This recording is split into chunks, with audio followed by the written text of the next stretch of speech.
ちょっと胸が映らないんですよね。ちょっとカメラの位置で。And we're live.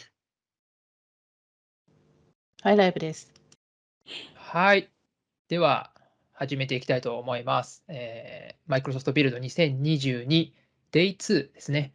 午後1番のセッションということで、現場から見た Azure リファレンスアーキテクチャ答え合わせということで、セッションを開始させていただきます。よろしくお願いします。はい、お願いします。で、今回、我々ですね、株式会社プノップの4人ですね、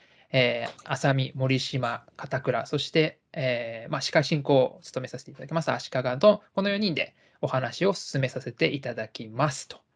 はい。ということで、まず、このセッションの概要ですね。このセッションはですね、Azure でシステムを構築する場面において、まずアーキテクチャを決めていく、システム構成を決めていくみたいな形になってくると思うんですけど、クラウドでシステムを構築することに関しては、クラウドの利点を活かせるアーキテクチャにしたいなと考えるのは、ごく普通のことだと思います。で、そのアーキテクチャを考える上で、いろいろな資料であったりだとか、今までの皆さんの知見っていうのを参考に作っていくと思うんですけども、クラウドネイティブな、アーキテクチャを作り上げていくっていうのは、ちょっとコツがいるというか、そういった場面がたくさんあると思います。でその場面において、Azure アーキテクチャセンターで提供されているリファレンスアーキテクチャっていうのは、とても参考になり、我々も活用させていただいています。ただ、実際のやはりプロジェクトにおいては、お客さんと話をしていく、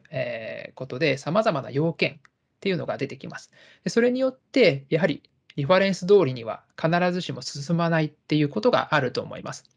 で、このセッションはですね、その中でも Web アプリケーションを対象としたリファレンスアーキテクチャっていうものを題材にですね、我々、株式会社プノップの4人がですね、プロジェクトで経験してきたことってことを考慮点と、それに対する解決案っていうものを、話していきます。で、今回は我々からもちろん話すことはあるんですけども、皆さんにですね、遭遇した課題についてっていうのもですね、今回ちょっと音声はできないんですけど、コメント、チャットっていうものが利用できますので、我々はこういうふうな課題があっただとか、こういったものに関してはこういうふうに解決したみたいなことをですね、皆さん書いてですね、インタラクティブなセッションにできればいいかなというふうに思っていますと。で、まずはその前に、じゃあ一体、Azure Architecture Center って何なんだっていう話なんですけども、これはですね、Google とか、Bing とかでですね、リファレンスアーキテクチャって調べていただくと、こんなページに行き着くと思います。で、リファレンスアーキテクチャを、以外にです、今回取り上げるリファレンスアーキテクチャ以外にも、アプリケーションのアーキテクチャガイドであるとか、Azure に特化したものではなく、一般的なクラウドの設計パターンやベストプラクティスみたいなものも、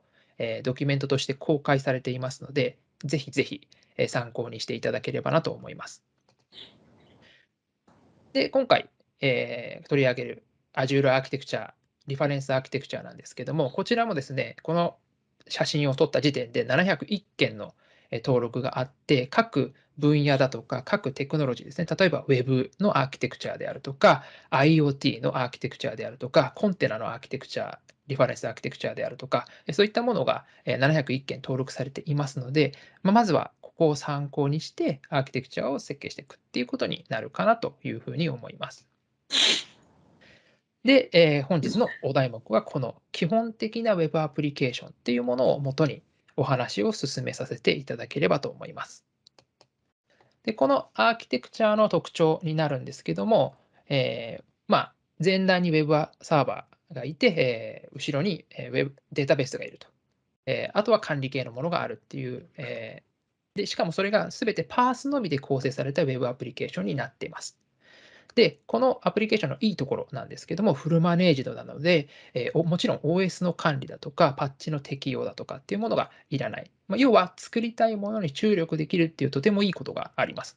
で、また、パースで構成されているので、スケールですね、Web サーバーであれば、台数の調整であるとか、データベースサーバーであれば、性能の調整っていったものが容易にできるといった、とてもいいアーキテクチャになっています。なので、基本はこれで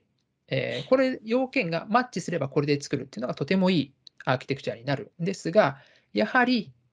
現場からは、様々な要件が飛び出します。で、例えば我々が経験した中で結構多い、ものが、今回、このお話のメインの3点になります。一番最初はプライベートですね。通信のプライベート化。例えば、ウェブサーバーからバックエンドサービス、今回ですとキーボルトだとか SQLDB には内部通信を担保したいという課題、要件というものもありますし、アウトバウンドですね。今回は入っていくではなく出ていく通信というものを制限したいし、送信元 IP アドレスも固定化したいと。あとは Azure リソースのアクセス制御ですね。いろんなバックエンドのリソースにアクセスするんですけども、その視覚情報の管理から解放されたいっていったような、他にもたくさん言われるんですけども、時間の関係もありますので、今回メインとしてお話しするのはこの中の2点、通信のプライベート化と Azure リソースへのアクセス制御というところを中心にお話しさせていただいて、時間がありましたらアウトバウンド通信の制限というところまでお話を進めていければなというふうに思います。それでは、一番最初、通信のプライベート化について、片倉の方からお話しさせていただきます。はい。はい。でですね、まずこちらの図を見ていただきたいんですけど、先ほども見ていただいた基本的なですね、ウェブアプリケーションのアーキテクチャの中からですね、今回この通信のプライベート化というところで、こちらの赤い線のところについて、我々のですね、過去のお客様などの実績ベースで、いろいろお話ししたいと思います。で、左側にあるのがですね、左側の矢印が Azure キーボルト。ここのアクセスの部分ですね。で、あとはですね、真ん中の上の短い矢印で、Web Apps から SQLDB へのアクセスの部分。あとは下のですね、ちょっと長めの、右側の、ログアナリティクスなどにつながっている、こちらのですね、ログを書き込むところのアクセス。で、この3点について、ちょっと我々の、過去の実例からご説明したいと思います。はい。で、こちらですね、我々がですね、過去に携わったお客様のですね、通信のプライベート化というところに関する要件というので、こういうのをいただいておりました。1番目がですね、Azure で利用している、キーボルトとか、SQL データベース、それぞれのパースですね、そういったものをインターネットからはアクセスさせたくないという、こういった要件がまずいただいてますと。で、2番目としてはですね、ウェブアプリケーションのログなどには、ログの中なんで、秘匿情報も含まれている場合もあるので、例えばプライベート、Azure の中だけとはいえ、プライベートネットワークを経由して安全に保存したいと。漏洩のそういった懸念を一切払拭したいといったところですね。で、あと3番目としてはですね、オンプレミスにもすでに、オンプレミスからですね、Azure にもつながっているお客様で、その経路もですね、安全にプライベートな環境でパースを利用したいといった、こういった3つの、要件をいただいております。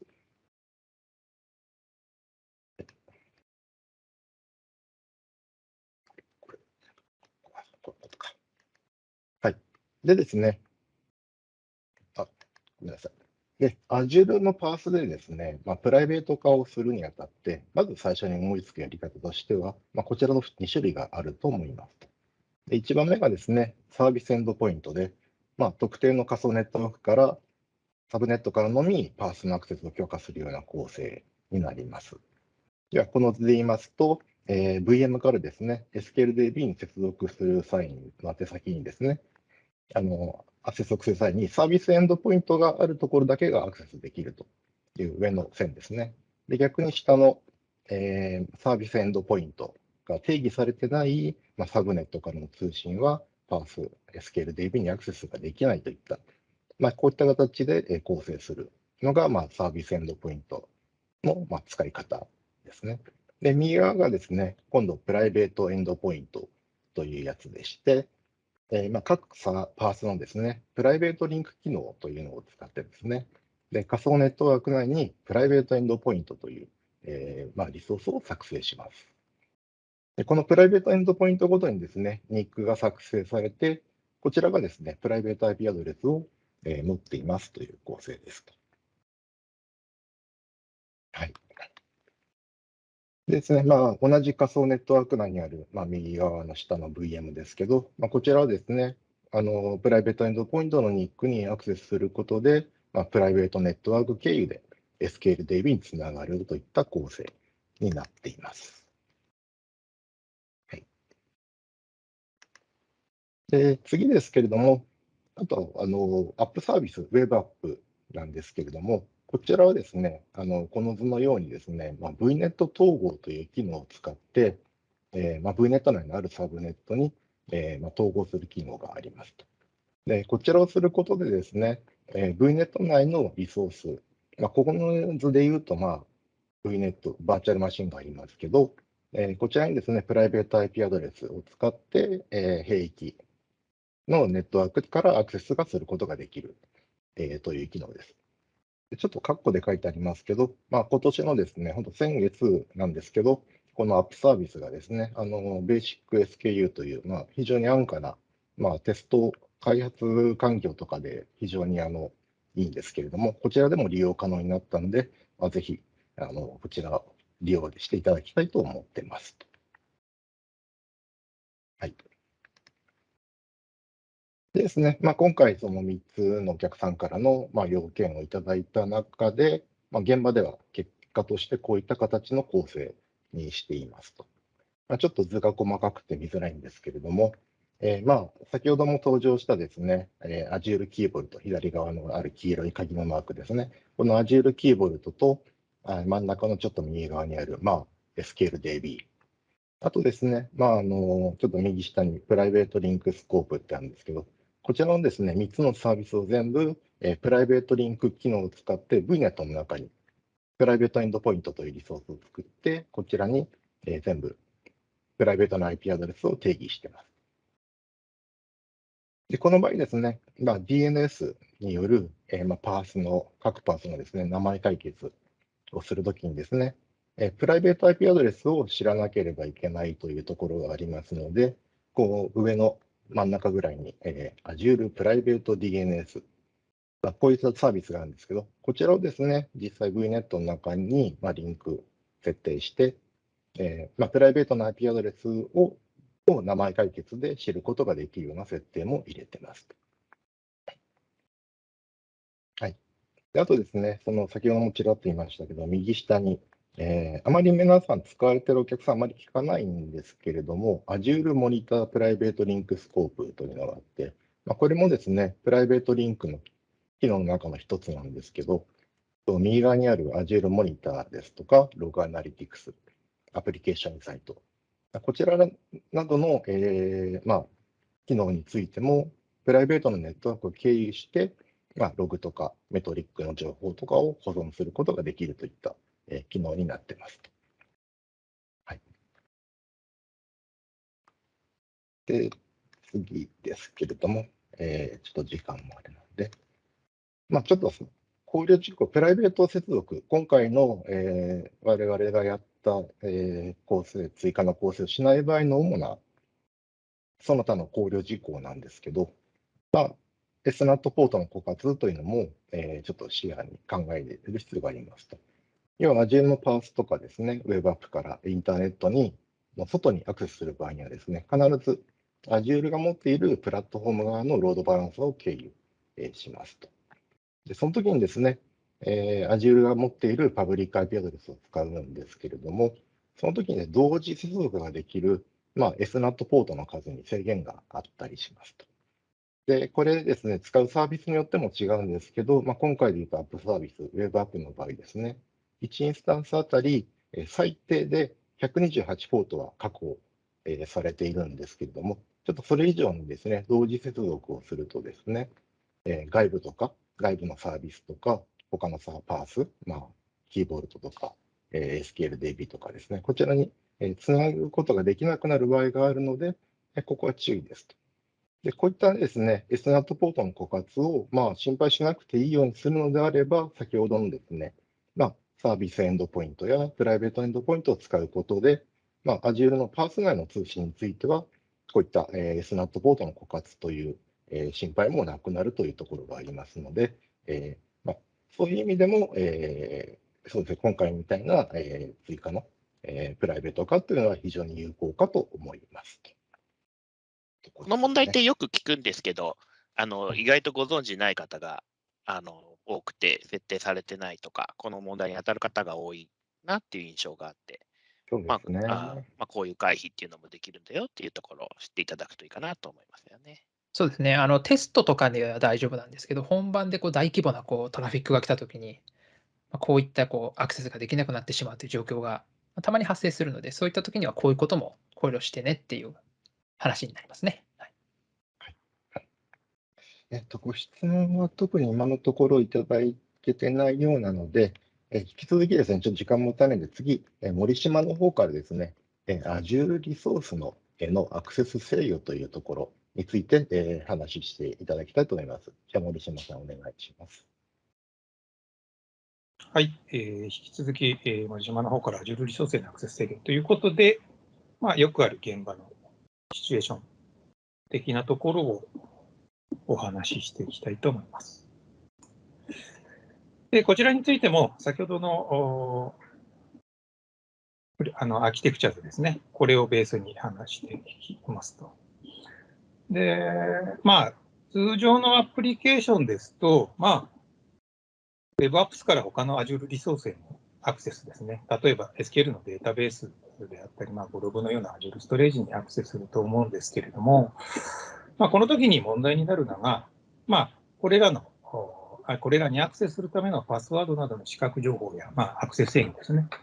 こういうのをどうすればいいかというあたりに問題があるかと思っていますと。で、このリファレンスアーキテクチャーズ的にはですね、あまりそういうことが触れられてなくてですね、キーボルトのようなポコンと置かれてて、そこに接続文字列を格納すればいいよみたいな話ではあるんですけれども、それだけが解決方法でもないし、いろんな方法が取れるので、ここではちょっと現場の課題感的な、それの解決方法なのをちょっとお話ししたいと思います。現場でのですね、課題感、ちょっと簡単に書いてありますけれども、おおよそ質問されることとしてはですね、パスワードをちょっとどこに保存したらいいんですかね、このパースの場合みたいな話とともにですね、ちょっとよく知った Azure を多少知っているお客さんなんかはですね、ここにキーボルトっ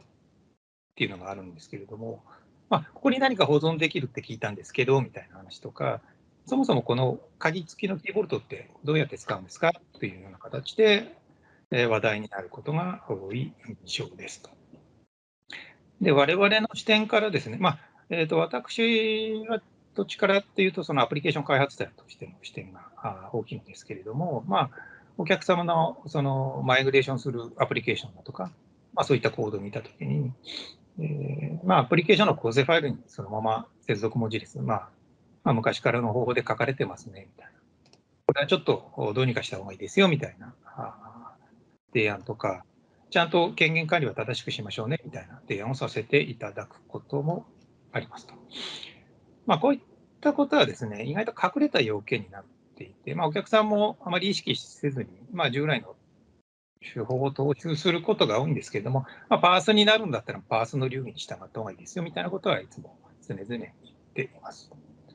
またちょっとここら辺最初の取っかかりでちゃんとしとかないと、アプリケーション動いちゃったからいいやで、終わってしまうことが多いので、なるべく最初に対処しておくことがいいかなと思っておりますと。で、現場間いろいろありますので、それぞれの現場で必要最低限の対処はしましょうということを常々提案させていただいております。一足飛びにあるべき姿に持っていくっていうのはなかなか面倒ですし難しいので、まずはこうしましょうというのはいつもファーストステップとしてこういうことを言っていますと。アプリ構成ファイルからですね、WebApps への構成ですね、に設定を移し込むと、それだけでもその開発者から見ると、そのパスワードとかが目に触れることがなくなりますので、ちょっとよりセキュアになりますと。まあ、内部的な話をすると、ここで WebApps のこの構成で設定した値というのは環境変数に設定されるのでですね、まあ、そのお使いのフレームワーク、.NET フレームワークなり、スプリングブートなりで、特に意識せずに構成ファイルを上書きしてくれるので、特にアプリケーションに大きな変更をしなくても良いというようなメリットがあります。とはいえですね、サブスクリプションの管理等によっては、開発者にサブスクリプションの権限を与えてしまいますと、それだけで一応見えてしまうということで、権限の管理とかまではきちんとできませんねっていうデメリットもありますと。ただ、小規模なところって、運用環境のサブスクリプションはもう別にありますよみたいな話であれば、こういった形で運用してもらって、もう開発者の目から、マスター DB のパスワードとかですね、そういうのを目につくことをなくすことができますので、そういった方法でまずは取り組むのがいいのではないかと思っていますと。次でですね、もう少し踏み込んでみますと、今ではこうしました、Azure にはですね、ちょっとマネージド ID というものがあってですね、これによって、対象のリソースへアクセスするときに、ユーザーにその接続文字列になり変わってですね、権限管理をしてくれる仕組みがありますと。でですね、ここのマネージド ID の話の仕組みをしだすとですね、多分30分ぐらいかかってしまう。ちょっとここでは少し割愛しますけれども、このマネージド ID を使うことによって、ちょっとパスワードをなくして、特定の Azure リソースですね、にアクセスするような仕組みを、構成を取ることができますと。で、重要なことはですね、同時に権限管理もできまして、例えば、ブログに接続するときに、接続文字列を与えてしまうと、フル権限を渡してしまうことになるんですけれども、例えば、このマネージド ID と組み合わせることによって、ブログへのリード権のみ与えるみたいな、権限管理をよりしっかりすることができたりもしますと。ということで、このマネージド ID とですね、アクセス権の付与、RBAC って通称言われますけれども、これを組み合わせることによってですね、よりセキュアなアプリケーションの構成を取ることができますね。一アプリケーション開発者としてもですね、あまり視覚情報というのは目にしたくもないですし、なんか DB を、読み込み権で十分なところに書き込み権のパーミッションを与えられてもですね、あまりいい気はしないっていうのはちょっと言葉変なんですけど、最低限の権限だけ付与しましょうよという原則を考えたときですね、オーバーなパーミッションというのはちょっと余分な負荷になるのかなと思っておりますと。あと、結局のところ、キーボルトなんかはですね、真の秘密情報ですね、何らかの暗号化の共通鍵にすることがね、秘密鍵などはキーボルトにしまう。で、WebApps からアクセスすることもできますので、そのキーボルトを登場させない範囲で、視覚情報の管理もできますし、キーボルトを使ってもいいですし、そこはお使いのアプリケーションの特性によるかと思います。ただ、この構成を取ると、ややデメリットとしてですね、AD 管理者が別途1人立っているような大規模なところですとね、このマネージド ID っていうのは、AD 上に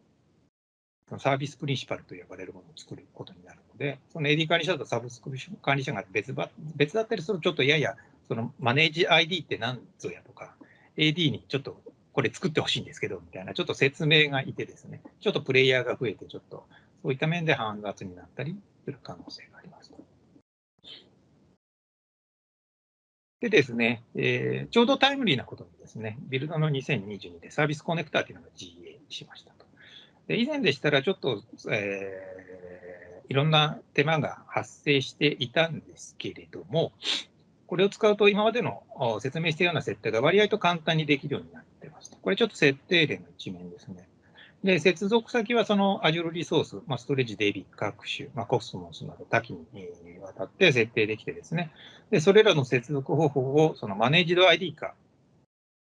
否かとか、サービスプリンシパル使うよとか、コネクションストリーム使うよみたいなことが、ウィザード形式で設定していくことができますと。内部的にはですね、その接続文字列を持ってきて WebApps の構成に入れるみたいなのが行われているようで、あと、マネージド ID なんかをここ経由で設定すると、マネージド ID を設定した上で、ストレージの R バックに権限をつけてくれるみたいなことを勝手に裏でやってくれますと。で、触った限りですとですね、現時点ではその細かく設定できないので、権限は細かく設定できないので、それはちょっと将来のアップデートを待ちましょうという感じになるかと思いますと。で、軽くまとめますけれどもですね、小規模な運用ですと、1枚目の話でも十分だったりはしますけれども、ここで話さなかったんですけど、アップコンフィギュレーションみたいな別のソリューションもあったりしてですね、いろんな選択肢が Azure のパース上で取れます。自分たちに合ったやり方をしてもらえれば良いかとは思うんですけども、我々が相談に乗ることができるんだと思いますので、ぜひお声かけください。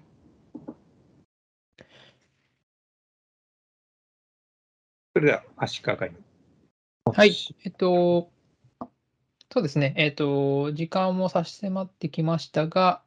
質問を振り返ってみましょうかね。SNAT ポートの枯渇について監視することってできるんでしょうかっていう話なんですけども、こちらコメントの方で回答させていただきましたけども、SNAT ポートの枯渇とか、現在の SNAT ポートの使用状況についてはですね、アップサービスの、ポータルでアップサービスの問題の診断と解決っていうところから、今の状況っていうものを見ることができるようになってますので、そちらの方をぜひ見ていただければというふうに思ってます。で、またですね、枯渇したらどうしますかっていう話になるんですけども、まずはアップサービスの VNet 統合だとか、片倉から話があったような、サービスエンドポイント、プライベートエンドポイントっていうのを活用して、枯渇をしないようにする。あとは今の、SNAT の状況を監視をするっていうことが、モニタリングをするっていうことが重要になってきますので、そちらをぜひぜひ、まずは実施していただければなというふうに思っています。で、あと最後ですね、一番最新の質問で、既存システムからのマイグレーションの場合、リファレンスアーキテクチャとの既存システムの間のフィット&ギャップ分析を行うのか、チェックリストまで用意してますかっていう質問なんですけども、こちら、皆さんどうですかね？そうですね。チェックリストを、用意したいというご相談は、結構よくお受けしますし、我々としてはそのご協力は差し上げて、いますよね。ただ、Azure って日々進化していくんで、用意したものがどんどん陳腐化してしまってって、で、用意してたものだとちょっと違うっていう状況が起きてしまうので、それをメンテし続けていくっていうことが、なかなか大変で、それは皆さん悩みながら、頑張っているんじゃないかなっていうところかなというところですね。はい。そうですね。で、あと最後ですね、サービスコネクターの Microsoft Docs、ありますね、これは。これはどこかにあったはずなので、私がまとめを読んでいる間に、きっとコメントに森島が書いてくれるはずです。ありがとうございます。山中さん、ありがとうごありがとうございます。ざいます。今ちょっと探してたんですけど、見つからなかったので。ありがとうございます。いいですね、いいですね。じゃあ、質問も、読み上げられましたので、まとめの方に、早いですね、30分。まとめの方に行きたいなというふうに思います。本当は話したいこともっといっぱいあったんですけども、現場ではこうしましたということで、パーソの利点を生かしながらお客さんの要件を実現するためにどう取り組んだかっていうのを、皆さんに今回共有しました。例えば、通信のプライベート化ですと、プライベートエンドポイントで内部通信を明示的にしたと。でこれによって、エクスプレスルート経由の接続も OK っていう形になってます。で、3番目の Azure リソースへのアクセス制御に関しては、マネージドアイデンティティを活用するであるとか、その他、今日お話ししたサービスコネクタをちょっと、使ってみるみたいなことをして、アクセス制御をしていただくと。あとはですね、今回取り上げられなかったんですけども、アウトバウンド制御に関しては、例えばAzure Firewall みたいなものをキーワードとして、通信内容を含めて細かく制御するみたいなことも考えられるかなというふうに思います。で、その他ですね、トピックに関してはいっぱいあるんですね。開発環境の準備とか、インフラストラクチャーズコードだとか、DevOps とか、またですね、まだまだ語り足りないアーキテクチャ、今回はパース中心でしたけど、IaaS なんかですともっともっと考慮点があると思います。IoT とかももっともっと考慮点がありますが、それはまた別の機会にということになるかなというふうに思います。